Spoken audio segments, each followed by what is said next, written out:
Guys, good morning po. Good morning sa lahat. So, time check 5:55 and rolling na kami. So, today is April 1, Tuesday. So, ano ngayon? Holiday. And ngayon, umuwi kami from Manila kahapon.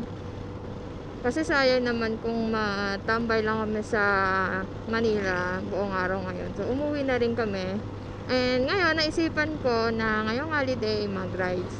Kasama ko ngayon yung pinsan ko. So, mamaya ipakita natin siya. Si Ate Cindy ang kasama ko ngayon. So, bali ang ruta natin sa Tagaytay. Akit kami dyan sa Sampaloc. Tapos, baba kami sa Repal para mapuntahan yung Marcos Mansion. Kasi hindi pa nakakapunta si Ate Cindy sa Marcos Mansion. So, sa ngayon, magpapagas muna tayo. Dun sa pinuntahan kasi namin Petron kanina, wala pa silang barya. At the same time, hindi rin natanggap ng card payment. Kaya, hindi ako nakapagpagas. Pagas muna tayo.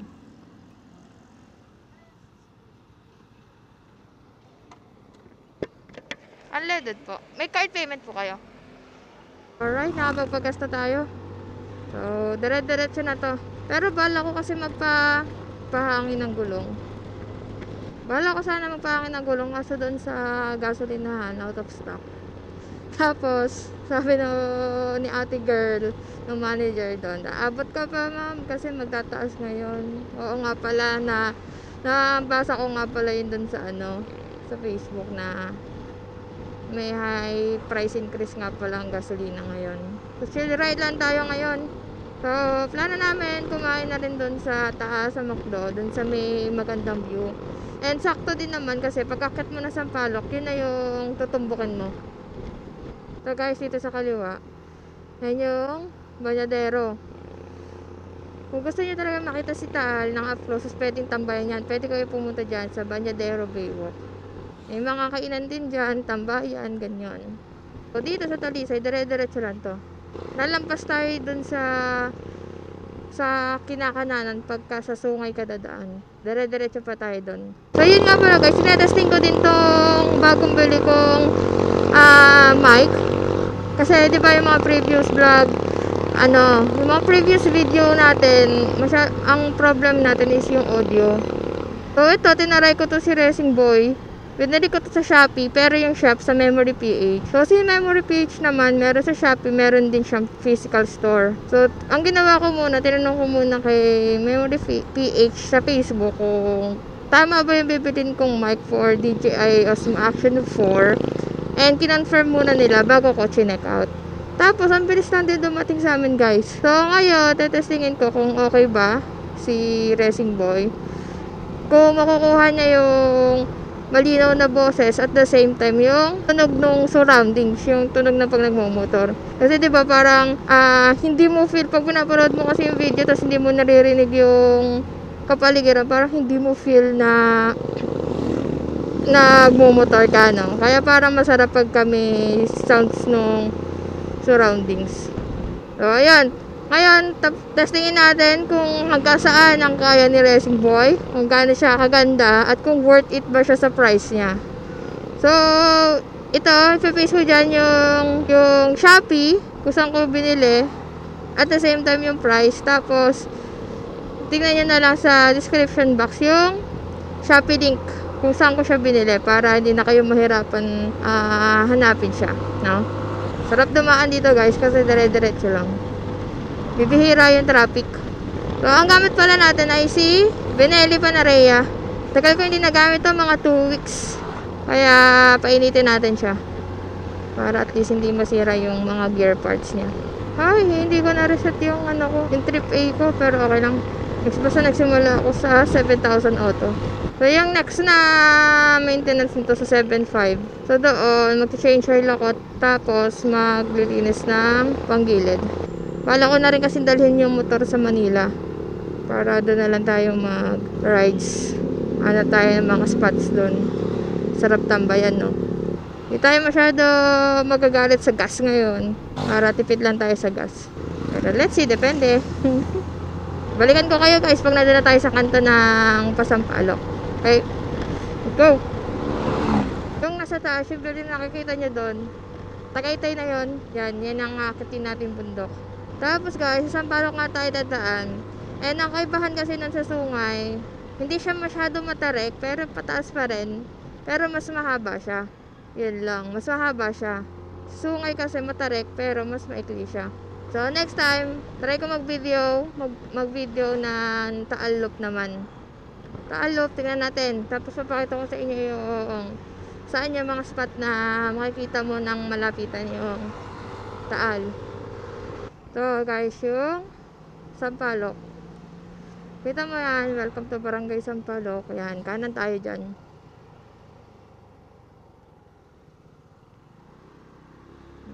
Ika tayo dito. So sa tansya ko dito, mga 12 kilometers yata yun. Kasi nga dati, binike namin to. So parang mga 12 kilometers yung layo niya sa taas. Sa Sungay kasi parang mga 6 to 7 kilometers lang. Pero kung gusto mo ng magandang view, ito.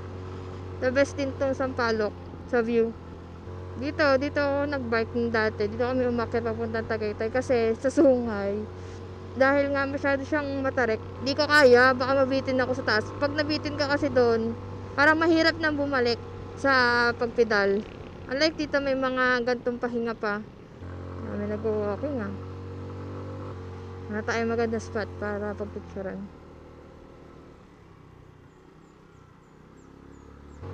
Dito pala guys, sa Sampaloc, madalas nagla-landslide din dito. Kaya pagka maulan, medyo ingat-ingat sa pagdaan dito. So, mahirap dumaan dito yung mga truck. Kaya madalas yung mga truck doon sa Sungay dinadaan. Kasi dito masyadong masikip para sa kanila. Tapos ganito pa, para stiff yung mga likuan. Parang motor lang kasi. Parang nasa kuweba naman na tayo ngayon. Yan, tama, warning, prone to landslide. Kasi nga guys, dito sa area na to, yan, meron dito landslide. Kaya pagdadaan kayo dito guys, sobrang ingat talaga parot maulan. Kasi kita nyo yun, sa sikip ng daan, tapos mapuno, parang bundok, gilid talaga ng bundok to. Talaga ang dumadaan tayo sa literal na gilid ng bundok. Yan, yung mga pine trees na nagbabike ako, masaya na pag nakakita ng pine trees. Kasi sabi ko, medyo malapit na sa Tagaytay, konting ano na lang, konting ahon. So diba guys, dito yun, yung mga siko, hirap lang din nun iakit sa bike sa mga beginners. Pero okay naman, mas okay mag-practice dito. Sobrang sobrang sikip. Try mo yung yung parang yung nakaharap sa atin, tas yung mahaba niya. Yung pa, ganda dun. Yung, hindi. Game. Para tayo nakain sa 360. Kasi maganda sana dun sa may, sa may Taal. Ayan, dito. Kasi sarap din mag-picture dito eh. Happy April Fools! Tapos, hindi pa kilayo pa nga ng kaunti. Pakilayo ka pa nga ng... doon, malayo pa ha. Kaya natin, mukhang maganda yung spot ni Kuya eh. Dito kami nag-picture. Mag-hi ka muna dito. Hi, dito. Hi. Okay, let's go. Nilagay namin doon yung isang Osmo Action, yung hiniram ko dati. Kasi nagiging may stick siya eh. Nagiging invisible stick din siya. So, mamaya tignan natin. Gagawin natin siya invisible stick. Kaso nga lang, kaya di namin masyado maliit lang yung memory card. Alright, para in sa 360 din sana yung parang nagiging invisible stick. Sarap naman huminga dito. Hana? Tapos mamaya lilipat na agad sa cellphone kasi para ma-reset yung oras. Malapit na, malamig na. Kasabi ko lang na mahirap ang truck. Ay, dumaan ang truck. Diba parang kain niya agad yung lahat ng space. So, lalo na dito sa curb. So, na ulit ako ng visor. Sarap mag-chill ride lang dito, lamig. Makakalanghap ka talaga ng fresh air. Malayong malayo sa usok ng Maynila. Diba? Yan guys, yung mga block na yan, ang alam ko dyan ay parang pampigil sa mga nabaksak. Kaya delikado talaga din dumaan talaga dito yun, no? Daming block. Pag bumigay yan, patay tayo. Alright, malapit na po tayo sa taas. Malapit na tayo sa Tagaytay. Actually, para Tagaytay na to eh. Pero sa taas pa, malapit-lapit na tayo. Malamig-lamig na po. Malamig na sa paa. Let's go, let's go, let's go. Ayan na, kung mapapansin nyo, ang daming mga warning, prone to landslide, tapos mga dangerous curves. Kasi nga, kita nyo naman eh kung gaano kasikip ng kalsada, tapos yung mga bundok-bundok pa. Nakakaumay lang talagang dumaan dito kasi nga parang unlimited yung kalsada, yung mga pa liko-liko, pero yung view, sobrang sulit talaga siya. Kaya, kung halimbawa first time kang akit dito sa Tagaytay, from Tanawan or Talisay, recommended kung dumaan dito kahit mahaba, pero mabubusog naman talaga yung mata mo. Sakto, malapit na tayo sa taas. Gutom na rin ako. Hindi pa kasi kami nag-aalmusal kasi nga yan ang plano namin dyan sa taas kumain.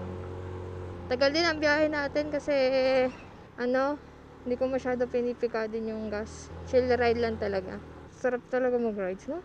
Pero hindi na siya masarap pag araw-araw mong gagawin. Wala ka nang ginawa sa buhay. Pero pwede rin, no? Like, kakakita mo naman siya eh. Masarap naman talaga magmotor.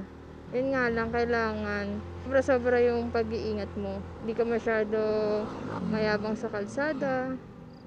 Kumbaga, marunong ka mag-give yan sa kalsada. Kasi kahit naman naka 4 wheels.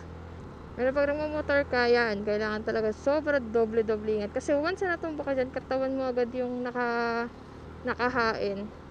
Alright, nandito tayo sa taas. Dyan lang banda, dyan na yung McDonald's. So, dito kami kakain sa McDo. Kami kakain sa McDo para kasi yun talaga yung goal niya in life. Yes. McDo! Kasi Alden Richards yun. Ayan yung sa volcano. Diba?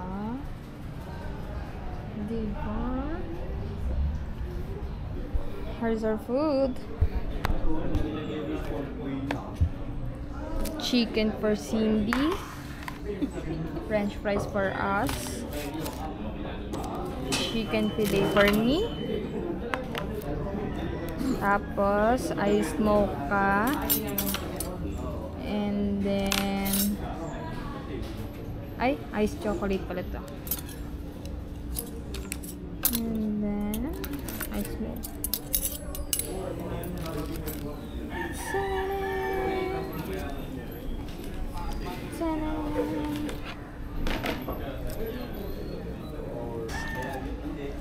Okay.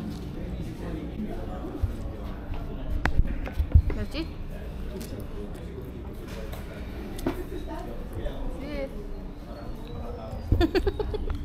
So, alright guys, tapos na tayo kumain sa McDo. So, ngayon, diretso naman kami dito sa Revpal. Doon kami bababa sa Revpal. Tapos ang labas na ay sa may Marcos Mansion.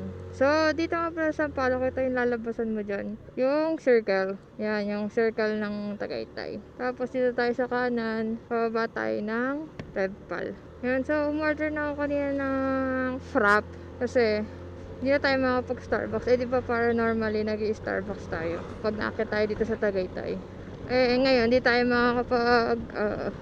makakapag-Starbucks kasi haba pa tayo ng Marcos Mansion. Tapos, ikot pa tayo sa Calamba. So, baka hapunin tayo. Masyado mainit.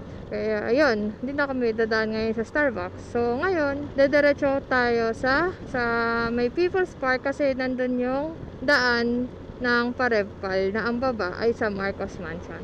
Okay? Di rin ganun kalamig ngayon dito sa Tagaytay pag atang oras na. So, time check 8:22. Okay naman, medyo may lamig pero hindi pa ganun kalamig. Dito na tayo, malapit na tayo sa papuntang People's Park. So, akit lang ulit tayo dito. Nagkikitambaya na rin tong gilid eh. Sarap din naman kasi dito tumambay, gawa ng mahangin ba. So, ayan. Binago ko yung settings ng camera. Titignan ko kung mas okay siya for daylight, no? Go, go, go, go, go, go. So, ito pala yung dinaan natin kanina. Dati, masarap din pumunta doon. Kaso ngayon, medyo mahal na siya. Hindi medyo, mahal na talaga siya. Kasi parang nasa 500 pesos parking pa lang. Tapos, hindi na rin siya consumable. Unlike dati kasi, dati no una-una pa lang, di walang bayad yung parking. Tapos, nagkaroon ng bayad na 300 yata. Pero consumable. Tapos, napunta namin. Parking lang daw talaga yung 500 pag sasakyan. Pag motor, hindi ko lang sure kung magkano eh. Pero yun nga, pag sasakyan 500 tapos hindi siya consumable. As in ano lang, parking na parking lang siya.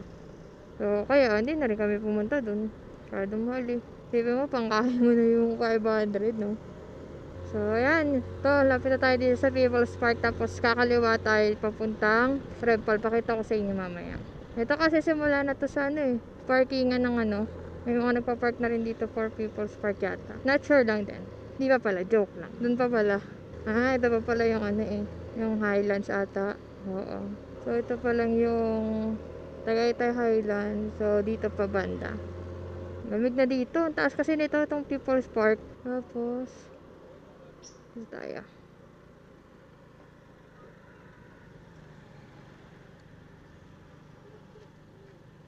Yan. So, dito guys, yung papuntang Revpal. Yan.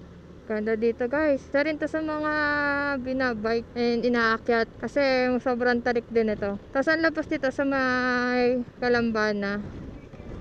Ayan o. Ito na yung Revpal. Ingat-ingat lang. Pero sobrang ganda sa Revpal. Sobrang gandang dumaan.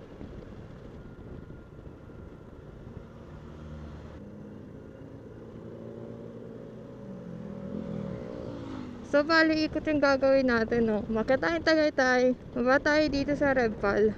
Tapos, sa Kalambana tayo dadaan mamaya. Pauwi ng bahay. Nakababa na rin ako dito, guys. Gamit yung bike din. Hindi rin ako umakyat dito, eh. Hindi kasi ako ganun kalakas mag-bike. Ganda, oh. Free fall tayo dito. Diba, sipin nyo naman to, oh. Sobrang pababa, oh. Paano pag inaon mo yan? Dire-diretso. Wow, wow, wow. Busog na busog din ang mata dito. Ayos.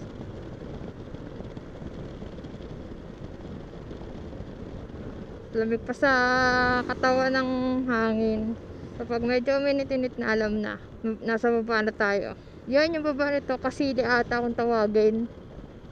So ayan guys, kung maganda yung mic nga nagamit natin, post ko yung link sa baba. Sobrang dami ko ng pinagdaanan ng mic. Ang mahal kasi nung wireless. Wala pa akong budget doon. Kaya dito muna tayo sa wired. Wala masyadong view dito. Kanina ganda ng view, no? Alright, so kita-kit sa baba guys. So kung may mga view pa dito, papakita ko rin sa inyo. Phew! Tarik!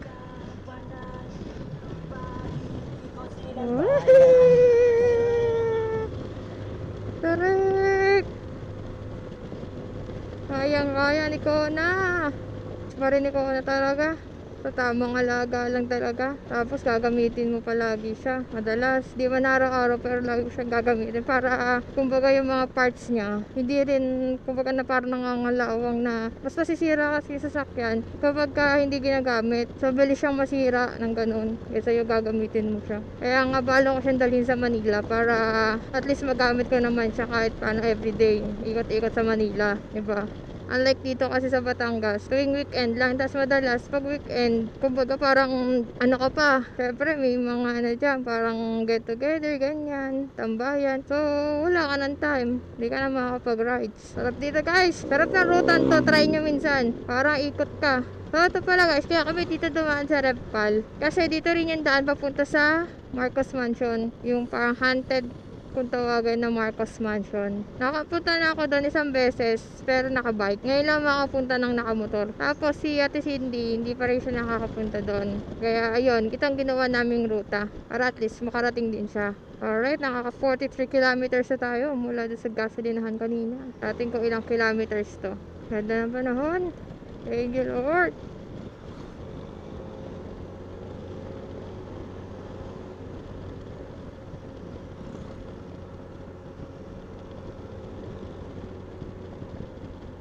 Woo!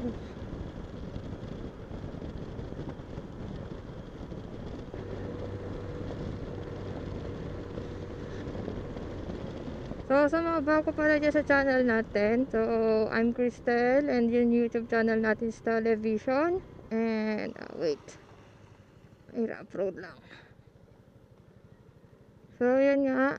My name is Cristel po. And yung YouTube channel natin ay si Television. Or parang Television. Ganun. And dito sa YouTube, ang bala kong ilagay ay mga motovlog, travel. So, yun. Tingnan natin kung paano mag-evolve ang bawat videos. No? So, sana samahan nyo ako sa pag-grow itong channel natin. Thank you so much sa mga sa 59 subscribers ko as of now. Thank you, thank you. So, ayan, dito na po tayo kay Marcos Mansion. Dito na kami sa Marcos Mansion. Kasi and ito siya. Hindi pala pwede pumasok. So, yan yung Marcos Mansion.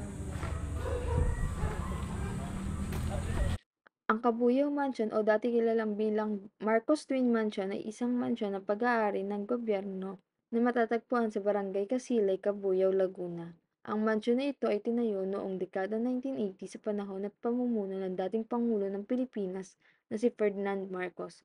Dalawang mansyon ito na pinagdugtong ng tulay kaya ito ay tinawag na Twin Mansion at tunay ngang napakalaki ng mansyon na ito.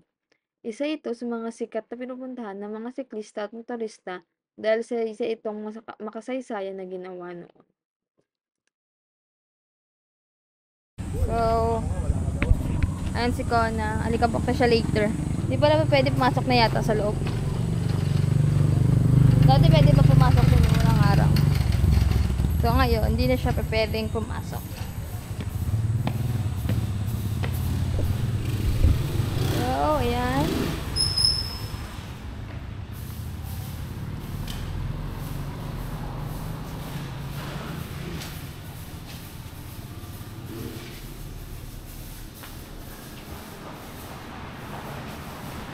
Pinabayaan na to. So, picture muna. So, ito lang yung Marcos Mansion. Wala, hindi mo pwede na pumasok nun. Ay, try natin magpa-picture doon. Baka pumakit si Kuya. And Marcos Mansion. Si Kona. Kasi, hi! So, yun nga guys. Yun yung pinatahan natin. Yun yung Marcos Mansion na abandonado na yata nila or kanila pa rin. Parang kanila pa rin. So, yun guys. Tapos na tayo sa Rebpal. And ito ay yung daan na papuntang Casile. Alright. So, dito kami naman na nagbabike kami. Ito yung dinadaanan namin. May isang beses kasi nagbike kami. Ang daan namin. Umikot kami sa may Calamba. Tapos, Patami Santa Rosa. So, basta naka 100 kilometers di kami ng paikot-ikot. Naligaw-ligaw kasi kami. Sarap mag-motor pag ganitong dire-diretso lang, no? So, ayan guys. Yun na yung pinakaikot natin. And, ayan, ano lang ba ginawa namin? Sa Tagaytay. Kumain sa McDo. Tapos, bumaba na sa Marcos Mansion. Di na kami nag-ikot sa Tagaytay. Kasi, sayang oras. Wala rin naman masyado mapupunta doon. Yung mga picnic group lang din, Sky Ranch yan. Wala naman kaming kasamang bata. Mas maganda kasi yung pag may bata, no? Or madami kayo. So, yun guys. Nakakalito kasi dito. May nadadaanan kasi dito na kailangan ng sticker. Or else, mag-iwan ka ng ID. Kaya, chinek ko. Ngayon, pag check ko naman, parang ito yung tamang lugar, yung tamang daan. So, tingnan na lang natin. Nalilito kasi ako dito, doon sa circle na yun. And so, ito, subdivision na yata to. So, sana tama, no? Parang hindi na tayo babalik. Isa kasing daan, papunta Nuvali. Masyadong malayo naman kung magna-Nuvali pa. Kaya prefer ko sana yung ang labas ay Kanlubang na. Kaso, yun nga lang, hindi ko matandaan. Ginebra San Miguel Kabuyaw plant. Ayun ang planta nila, no? Tapos hindi lang yung planta nila, meron pa rin sa Manila. O sa iba't ibang lugar pa. Grabing alikabok. RC Cola. Feeling ko nasa tamang daan naman tayo. Hindi ko na kasi nilagay dito yung cellphone eh. Yan, tama. Ito ngayon. Okay. Tama po, tama. Dati kasi dyan ako nag-work sa Carmel Ray. Kaya medyo aware ako dun sa kalsada. Tapos, nagbike pa nga rin ako. Kaya pag kumanon ka kasi dyan, Carmel Ray yan. Pag kumaliwa tayo, punta na tayong Kanlubang. So, ayan, pauwi na tayo. So, dumaan nga pala kami doon sa sementeryo para dumalaw sa daddy ni Cindy.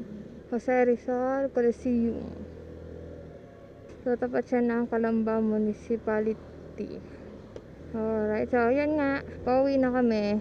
And, nadaan muna ng McDo ulit para bumili naman ng food kila mami.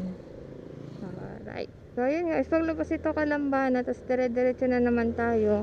So, ayun. Tapos ang ating adventure for today. Uwian na. And kung nakaabot ka man dito sa dulo sa video na to, so maraming salamat sa pagnood. And sana kung hindi ka pa nakasubscribe, so please like, comment, share, and subscribe my channel po. And samahan nyo akong mag-grow to YouTube natin. Alright, so paano? See you on the next video. Bye-bye!